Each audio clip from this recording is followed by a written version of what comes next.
ابو داؤد شریف، مسلم شریف اور مشکات شریف کے اندر ایک بڑی مشہور روایت ہے کہ آقا علیہ الصلوۃ والسلام پیر والے دن ہر پیر کو روزہ رکھتے تھے۔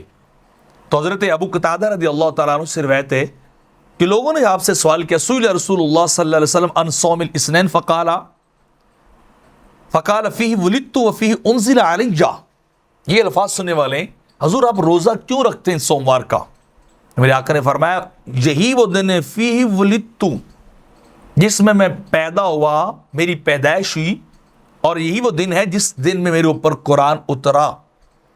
تو اب سرکار ہر پیر کو روزہ رکھتے تھے۔ لوگ تو اعتراض کرتے ہیں کہ سال کے بعد آپ میلاد مناتے ہیں، سال کے بعد سالگرہ منانا یا ولادت کا جشن منانا یہ تو یہود و نصارہ کا لوگ کہتے ہیں کنسیپٹ ہے، تو نبی تو ہر ہفتے مناتے ہیں۔ ہاں اب اگلی بات یہ ہے کہ ایک اور اعتراض کر دی جاتا ہے کہ دیکھیں جناب، عید اور روزہ یہ ایک دن ہو سکتے ہیں کیا؟ یعنی عید کے دن روزہ رکھنا منع ہے، تو صاحب چلو آپ کو عید میلاد النبی سے چڑھو، آپ اس کو جشن میلاد نبی کر لیں، جشن ولادت مصطفیٰ کر لیں، جشن آمد مصطفیٰ کر لیں، عید کا لفظ ایک بار تھوڑا سا دور کر لیں۔ تو عید کے لفظ یا میلاد کے لفظ یا روزے کا آپس میں جوڑنا یہ صرف وہ ایک کانسیپٹ ہے، وہ ایک مینٹیلٹی ہے جو اس بات کی غمازی کرتی کہ جشن نہیں منانا چاہیے، خوشی نہیں منانی چاہیے۔ آپ چھوڑیے ان الفاظوں کو، آپ چھوڑیے ان اصطلاحات کو، آپ صرف آمد مصطفیٰ کا جشن منائیں۔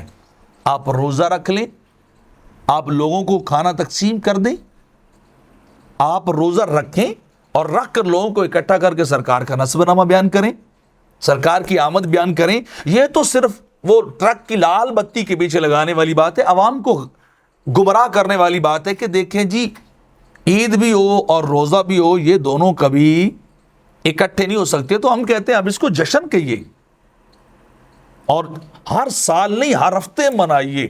میرے آقا کی سنت ہے، آپ روزہ رکھیے، روزہ رکھ کر آپ لوگوں کو جمع کیجئے، ان کو جناب سرکار کا نسب نامہ سنائیے۔ یہ کیوں نہیں کرتے؟ تو اس کے پیچھے یہ بات چھپی ہوئی ہے، ذہن میں رکھیے کہ جشن نہیں منانا۔ حالانکہ حیرت کی بات ہے، کوئی جو ہے وہ جلسہ کیا جائے رات کو میلاد النبی کا، کوئی اکٹھ گیدرنگ کی جائے، وہ تو ہوگی بدعت، اس کے اوپر بدعت والی حدیثیں بھی بیان کی جاتی ہیں۔ حالانکہ سرکار نے خود لوگوں کو ممبر پہ بیٹھ کے اپنا نسب نامہ بیان کیا اور اپنی سوموار کے روزے رکھنے کو بیان کیا ہے۔ تو اگر نبی کا جشن ولادت کی باتیں کی جائیں، جلسہ کیا جائے، یہ تو ہو گیا بدعت۔ تو ان سے پوچھئے کبھی یہ جشن نزول قرآن کا جلسہ بھی نبی نے کیا تھا، صحابہ نے کیا تھا؟ یہ کیا برسی بھی صحابہ نے کی تھی اس طرح کر کے؟ یا یہ سالانہ جلسہ جو دستار فضیلت ہے وہ صحابہ نے کیا تھا، نبی نے کیا تھا؟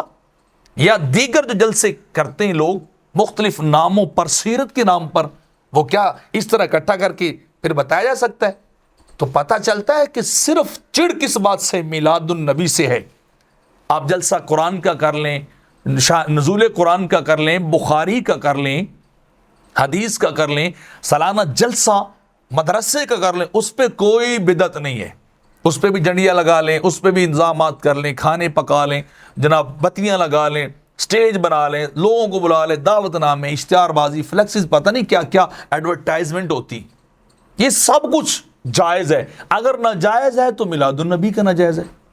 ذرا سوچئے نا، آپ غور کیجئے اس بات پہ کہ میلاد پہ آ کے بدعت بھی آ جاتی ہے، میلاد پہ آ کے دین میں اضافہ بھی آ جاتا ہے، میلاد کے نام پہ یہ ساری خرافات بھی یاد آ جاتی، باقی سارے جلسے وہ ٹھیک ہو جاتے ہیں، اپنے مطلب کی باتیں۔ تو یہ تو نہ کیجئے کہ میٹھا ہاپ ہاپ اور کڑوا تھو تھو، جو آپ کے مزاج کو اچھا لگے صاحب وہ کیجئے، اور جو آپ کے مزاج کو اچھا لگے اس پہ فتویٰ جڑ دیجئے۔ تو قوم کو گمراہ نہ کیجئے، امت کو غلطیوں کی طرف نہ لے جائیے، امت کا تعلق نبی سے جڑنے دیجئے، مضبوط ہونے دیجئے۔ یہ الگ بات ہے آپ جس انداز میں بھی کریں، میلادت کی خوشی تو منائیں۔ میرے آقا نے خود جو پیر کا روزہ رکھا ہے اور پیر کا روزہ رکھ کے بتایا کہ تم تو سال کے بعد اعتراض کرتے ہو نا کہ یہ سیلیبریشن آتی ہیں، بلکہ میں تو کہتا ہوں تم ہر ہفتے مناؤ، چلو روزے رکھو، اس خوشی میں رکھنا شروع کر دو۔ لیکن آپ کو کوئی ایک بندہ نہیں ملے گا جو یہ کہتا ہو کہ میں نے جلسہ نہیں کیا سرکار کی ولادت کا لیکن سالانہ روزہ رکھا ہے پیر کو، کوئی نظر نہیں آئے گا، کیونکہ چڑ ہے میلاد النبی سے.